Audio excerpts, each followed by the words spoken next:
ஓம் ஸ்ரீ குருபியோ நமக. ஓம் ஸ்ரீ மகா பெரியவா சரணம். வரும் நவம்பர் 15ஆம் தேதி சனிக்கிழமை ஐப்பசி மாதத்துல வரக்கூடிய உற்பன்ன ஏகாதசி.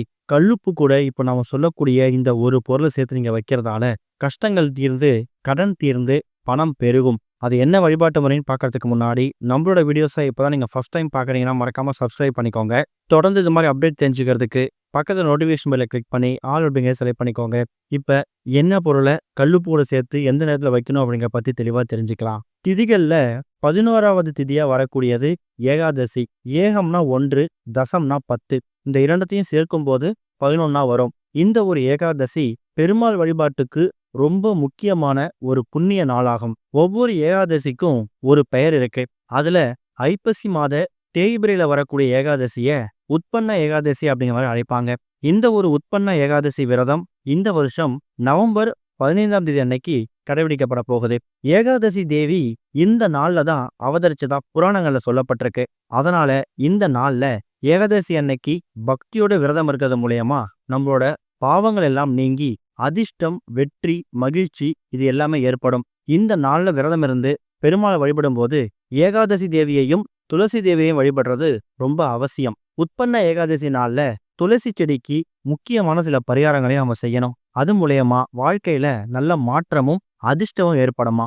அப்படிப்பட்ட ஏகாதசி திதி எத்தனை மணிக்கு ஆரம்பித்து எத்தனை மணிக்கு முடியுது அப்படிங்க தெரிஞ்சுக்கணும். நவம்பர் 15 சனிக்கிழமை அதிகாலை 4 மணி 55 நிமிஷத்துக்கு ஆரம்பிக்கக்கூடிய ஏகாதசி திதி மறுநாள் ஞாயிற்றுக்கிழமை அதிகாலை 5 மணி 39 நிமிஷம் வரைக்கும் இருக்கு.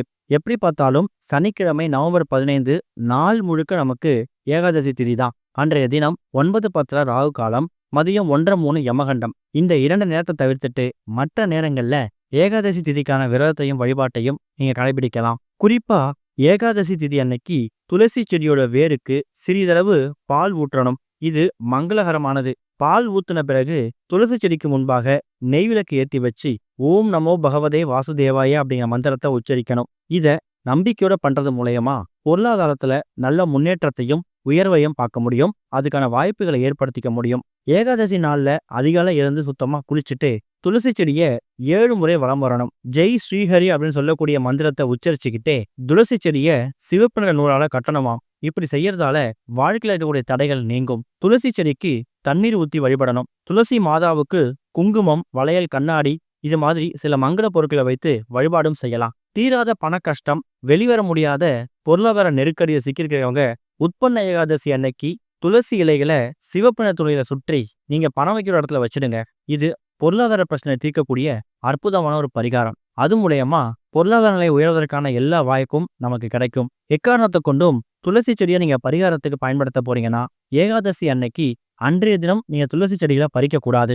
அதுக்கு மாற்று வழியா ஏகாதசிக்கு முந்தின நாளே நீங்க துளசிகளை பறிச்சு தயார் செய்து அதை நீங்க ஃப்ரிட்ஜில் கூட வச்சுக்கலாம். மறுநாள் ஏகாதசி அன்னைக்கு அதை பயன்படுத்திக்கலாம். இதுதான் இந்த வருஷம் உற்பன்ன ஏகாதசி, அதாவது ஐப்பசி மாதத்துல தேய்விரல வரக்கூடிய ஏகாதசியை வழிபடுறதுக்கான முக்கியமான நோக்கம். அந்த நாள்ல நாம பண்ணக்கூடிய சில வழிபாட்டு முறைகள், பரிகார முறைகள் நமக்கு எக்கச்சக்கமான புண்ணிய பலன்களை ஏற்படுத்தும். அதுல ஒரு முக்கியமான பரிகாரம் தான் கல்லுப்பு வைத்து பண்ணக்கூடிய இந்த ஒரு பரிகாரம். சரி, பொதுவாகவே கல்லுப்பு அப்படிங்கிறது மகாலட்சுமி தாயார் அம்சம் நிறைஞ்ச ஒரு அற்புதமான ஒரு பொருள். அது மட்டும் கிடையாது, இந்த கல்லுப்பு மகாவிஷ்ணுவுக்கும் உகந்ததுதான். அது எப்படி தெரியுமா? ஏகாதசி விரதம் அப்படிங்கிறது யாருக்காக கடைபிடிக்கிறோம்? பார்க்கடலில் பள்ளி கொண்டிருக்கக்கூடிய பெருமாள் திருமால் இருக்கார்ல, அதாவது பிரசன்ன வெங்கடேச பெருமாள்னு சொல்லுவாங்க, பள்ளி கொண்ட பெருமாள்னு சொல்லுவாங்க. அவரை தான் ஏகாதசி அன்னைக்கு நம்ம விரதம் இருந்து வழிபாடு நடத்துவோம். ஏற்றங்களை தரக்கூடிய ஏகாதசின்னு ஒரு வாக்கே இருக்கு. அதாவது வாழ்க்கையில கஷ்டங்கள் அதிகமா இருக்கு அப்படிங்கிறவங்க மாதம் மாதம் வரக்கூடிய வளர்பிறை ஏகாதசி அன்னைக்கு பெருமாளுக்கு விரதம் இருக்கணும். அது மூலயமா வாழ்க்கையில செல்வ வளங்கள் பெருகும். அப்படிப்பட்ட ஏற்றங்களை தரக்கூடிய பெருமாளுக்குரிய அந்த ஏகாதசி அன்னைக்கு நாம பள்ளி கொண்ட பெருமாள், அதாவது பிரசன்ன வெங்கடேச பெருமாளை தான் நம்ம வணங்குவோம். அவரு அமர்ந்திருக்கக்கூடிய பள்ளி கொண்டக்கூடிய விஷயம் எது தெரியுமா? பார்க்கடல். கடல்ல இருந்து கிடைக்கக்கூடிய அந்த உப்பு இருக்குல்ல, அதுதான் மகாலட்சுமி தாயார் அம்சம் பொருந்திய பொருள். அந்த ஒரு கல்லுப்பை தான் இந்த ஒரு பரிகாரத்துக்கு பயன்படுத்த போறீங்க. அடுத்து ஒரு முக்கியமான பொருள், ஒரே ஒரு துண்டு அதிமதுரம் கட்டை. இது நாட்டு மருந்து கடைகள்லையும் இல்ல சூப்பர் மார்க்கெட்லையும் கிடைக்கும். வசீகரத்தன்மை அதிகம் இருக்கக்கூடிய ஒரு பொருள் இந்த அதிமதுர கட்டை. இந்த 2 பொருட்களும் ஒன்றாக சேரும்போது ஒரு மகத்துவ நிகழ்வு அது ஏற்படுத்தும்.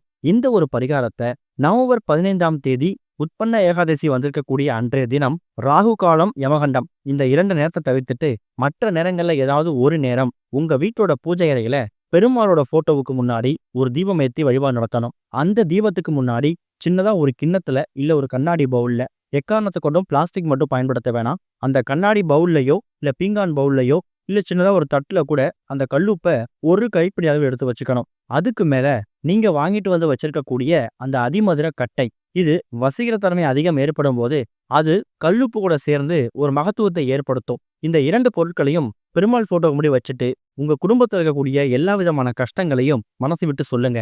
பொருளாதார கஷ்டம், பண கஷ்டம், குடும்பத்தில் குழப்பம், கணவன் முறைகளை ஒற்றுமை இல்ல, வட்டி கட்டியே வாழ்க்கை போகுது, இது மாதிரி எந்த பிரச்சனை இருந்தாலும் அது எல்லாத்தையும் நீங்க பெருமாள் கிட்ட முன்வைக்கணும். சரியா தீபம் ஏத்தி ஒரு அரை மணி நேரத்துல இருந்து 1 மணி நேரம் கல்லுப்பு மேல வைத்திருக்கக்கூடிய இந்த அதிமதுரமும் அந்த கல்லுப்பும் அப்படியே இருக்கட்டும். அதுக்கப்புறம் மற்ற விளக்குகள்லாம் குளிர வச்சுட்டு இரவு தூங்க போறதுக்கு முன்னாடி இந்த கல்லுப்பையும் இந்த அதிமதுரத்தையும் ஒரு சின்னதா ஒரு மூட்டையில கட்டி, கருப்பு நிறத்தை தவிர வேற எந்த நிற மூட்டை வேணாலும் பயன்படுத்திக்கலாம். அதுல இந்த 2 பொருட்களையும் போட்டு உங்க வீட்டோட தென்மேற்கு மூலையில வைக்கணும். தென்மேற்கு மூலை அப்படிங்கிறது நாம இயல்பா பீரோ வைக்கக்கூடிய இடம் தான். நம்ம வீட்டுல தென்மேற்கு மூலை, குபேர மூலை, கன்னி மூலை இப்படி பல பேர்ல அழைப்பாங்க. அங்கதான் பணம் காசு தங்கும், குபேர யோகம் ஏற்படுன்னு சொல்லுவாங்க. அந்த இடத்துல இந்த கல்லுப்பையும் அது கூட அதிமதுரத்தையும் சேர்த்து வைத்து அந்த இடத்துல பத்திரப்படுத்தி வச்சுடுங்க. தென்மேற்கு மூலையில பீரோ இருந்தா கூட அந்த பீரோ மேல கூட நீங்க வச்சுக்கலாம். மாதத்துல வரக்கூடிய 2 ஏகாதசி விரதங்களும் நீங்க அந்த மூட்டைக்கு தீபம் போடணும். 3-4 மாதத்துக்கு ஒரு முறை மட்டும் ஏதாவது ஒரு ஏகாதசி அன்னைக்கு அந்த கல்லுப்பையும் அந்த அதிமதுர கட்டையும் பிரித்து பார்த்து அந்த 2 பொருட்களும் வீணா போயிருந்துச்சுன்னா அதை அப்படியே எடுத்து தண்ணியில விட்டுட்டு மறுபடியும் இதே மாதிரி ஏகாதசி அன்னைக்கு கல்லுப்பு கூட இந்த அதிமதுர கட்டையை புதுசா வாங்கிட்டு வந்து தயார் செய்து மூட்டையா எடுத்து எங்க எடுத்தீங்களோ அதே இடத்துல பத்திரப்படுத்தி வச்சிடுங்க. இதுதான் உட்பன்ன ஏகாதசின்னு அழைக்கப்படக்கூடிய ஐப்பசி மாத தேய்பிரையில வரக்கூடிய ஏகாதசியை வழிபடுறதுக்கு முக்கியமான நோக்கம். பார்க்கறதுக்கு ரொம்ப எளிமையா தெரியும். இதுக்கு நீங்க செலவு பண்ணக்கூடிய பொருட்களும் இதுக்கான நேரமும் ரொம்ப கம்மி.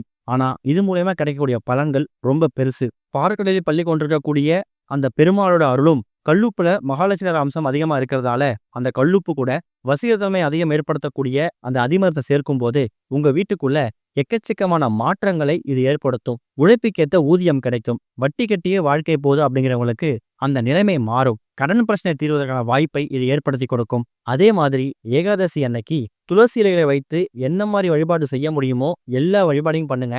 ஏன்னா ஏகாதசி அப்படின்னாலே அன்றைய தினம் நம்ம துளசி இலைகளுக்கும் துளசி தீர்த்தத்துக்கும் முக்கியத்துவம் கொடுக்கணும். முன்பே சொன்ன மாதிரி துளசி இலைகளை ஏகாதசி அன்னைக்கு பறிக்காம அதுக்கு முந்தின நாள் இரவோ இல்ல அதுக்கு முந்தின நாள் காலையிலோ பறிச்சுட்டு வந்து தயார் செஞ்சு வச்சுட்டு அதை ஏகாதசி அன்னைக்கு பயன்படுத்திக்கலாம். பெருமாள் கோவிலுக்கு போயிட்டு அங்க வரக்கூடிய பக்தர்களுக்கு ஏதாவது கையாள முடிஞ்ச அளவுக்கு நெய்வேத்தியங்களை பிரசாதமாகவும் கொடுங்க. அது இன்னும் விசேஷம். நம்பிக்கையோட பண்ணுங்க, நல்லதே நடக்கும். ஓம் ஸ்ரீ குருபியோ நமக. ஓம் ஸ்ரீ மகா பெரியவா சரணம்.